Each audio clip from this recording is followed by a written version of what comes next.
So we are going to finish up our electrostatics notes today, and we're going to start by picking up where we left off with electric shielding. And it says here, when a conductor gets charged, the excess charge goes to the surface and distributes itself there. The net charge inside the conductor is zero. The electric field inside the object is also zero.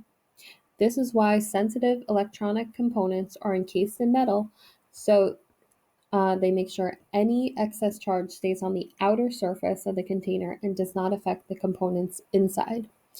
So this is one of those age-old questions. Why are you safe inside your car? And yeah, this is the drawing of my car. Why are you safe inside your car if it gets hit by lightning?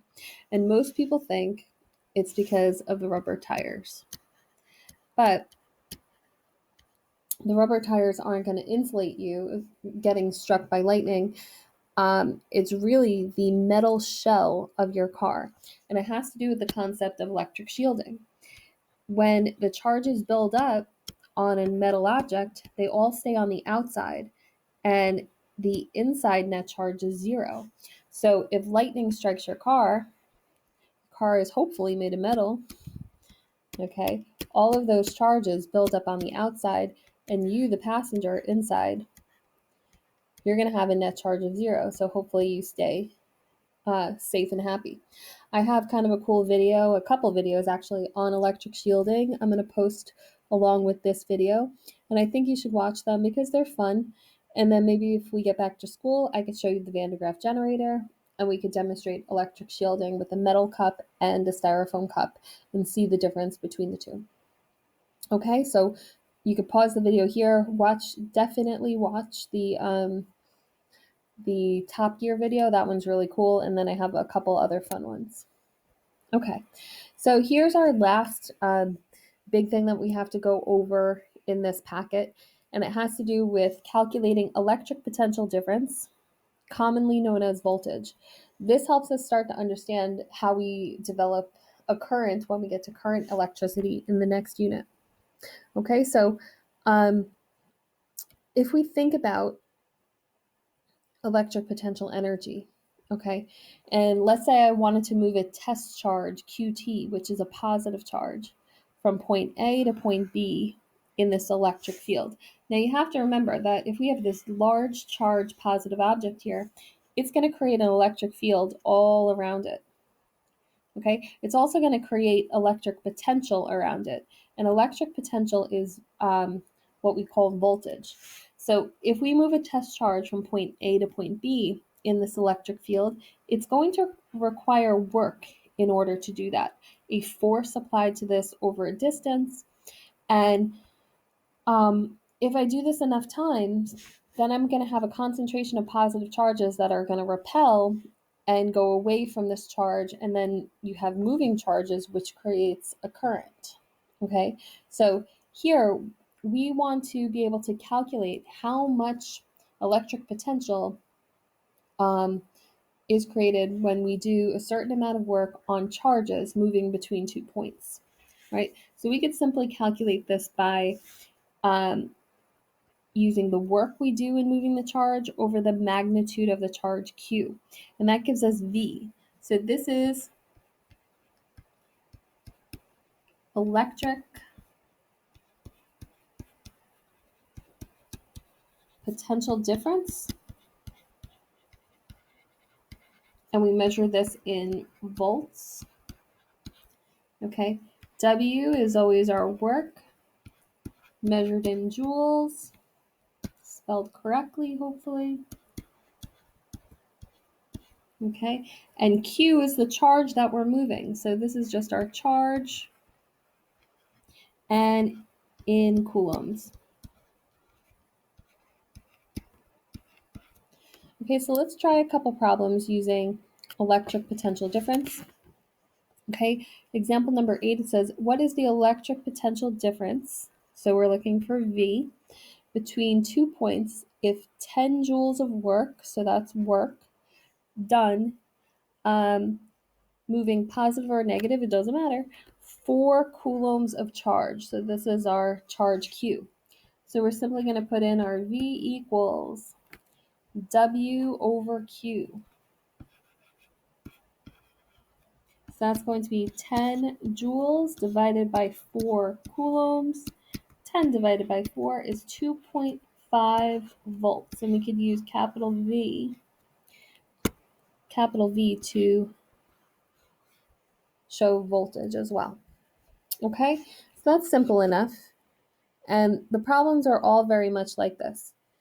The only thing that gets a little bit different is when we get to this equivalent unit.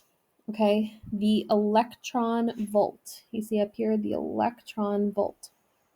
So you could imagine that moving charges such as an electron or a proton from one point to another would result in very tiny amounts of energy. So scientists came up with a equivalent unit for energy to express very, very tiny amounts of energy. Very much like how we had the elementary charge, 1e equals 1.6 times 10 to the negative 19th coulomb. So like we had that at the beginning of the unit to express very small amounts of charge, we have an equivalent unit conversion for energy. So we can say that moving one electron through 1 volt of potential difference would result in 1 electron volts worth of energy. So this is a conversion, and it's on the front of your reference table, so you don't have to worry about memorizing it. And you notice it's almost identical with the exception of the units to what we had for elementary charges. And this is on purpose because here we're talking about an electron. Here we're talking about moving 1 electron through 1 volt. So that's why they're equivalent.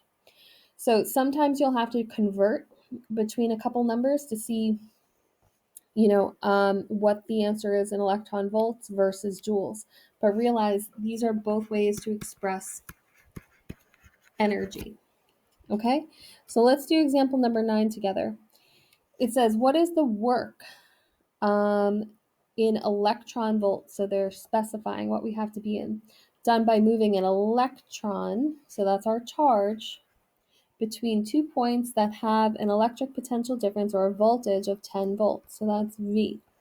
So part A, we want to know the work, so that's W. So same equation as before, V equals W over Q. All right, and I'm going to rearrange to solve for W, so I'm going to bring the Q up, so it's going to be V times Q. So that's just going to be 10 volts. I'm going to leave my voltage how it is, but now I need to express an electron in elementary charges. Okay, because I want to get my answer in EVs. So 1 electron is just 1e if we're talking about the magnitude, so 1e.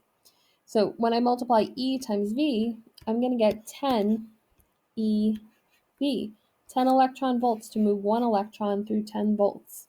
Okay, simple enough. So sometimes using electron volts is easier than using joules. Okay, so now we're going to convert this into joules. So I'm going to set up my big parentheses. I want to use my conversion factor. 1 eV equals 1.6 times 10 to the negative 19th joules. EVs are going to cancel. We're going to multiply across. So you're actually going to get 1.6 times 10 to the negative 18th joules. Okay, so you can see the reason why they came up with electron volts. A lot easier to say 10 eV than 1.6 times 10 to the negative 18th joules. So they are equivalent, but one is just easier to use than the other. Okay. And the very last thing, which I'm also going to post a video up about, is the Millikan oil drop experiment. I'll tell you about it for a minute or so. You have to know about this experiment, so kind of commit this name to memory and what it actually did. The Millikan oil drop experiment. Hopefully you heard about it in chemistry at some point, but the reason this experiment was so important in physics is because it quantified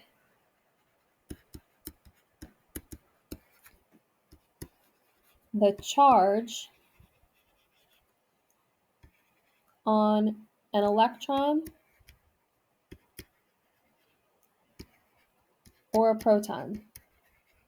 So this is where we get that number, 1 elementary charge.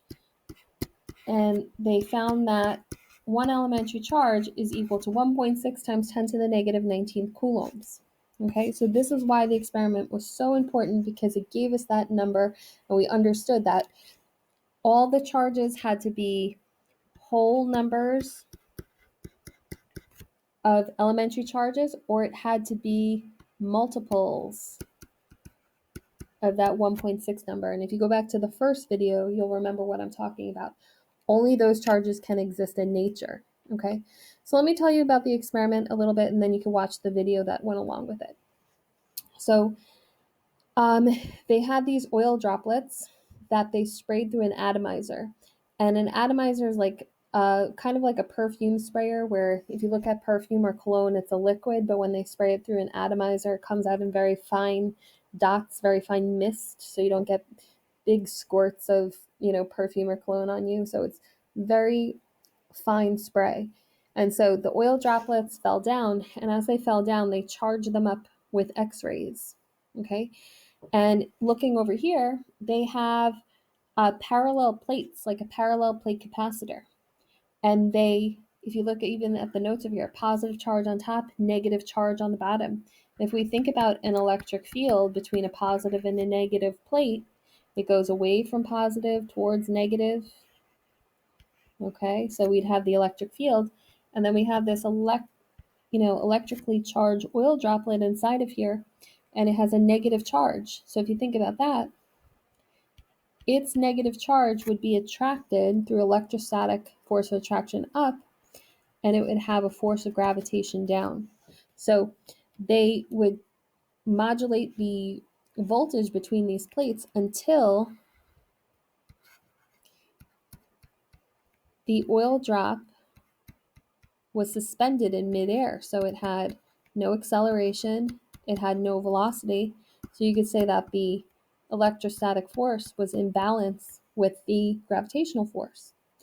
And they knew the mass of the oil droplet, and they were able to work backwards and then solve for the force upon it. And then from that, they were able to solve for the charge Q. And they did this experiment over and over and over again and kept finding multiples of this charge in coulombs, the 1.6 times 10 to the negative 19th coulombs. Okay, so that's why the experiment was important. We came up with this number from it, and you need to be familiar with it just in case you ever get asked any questions. So I'm going to put up a video about the experiment. Please watch that as well. And check for your homework. That's going to be on Canvas. And don't forget your attendance.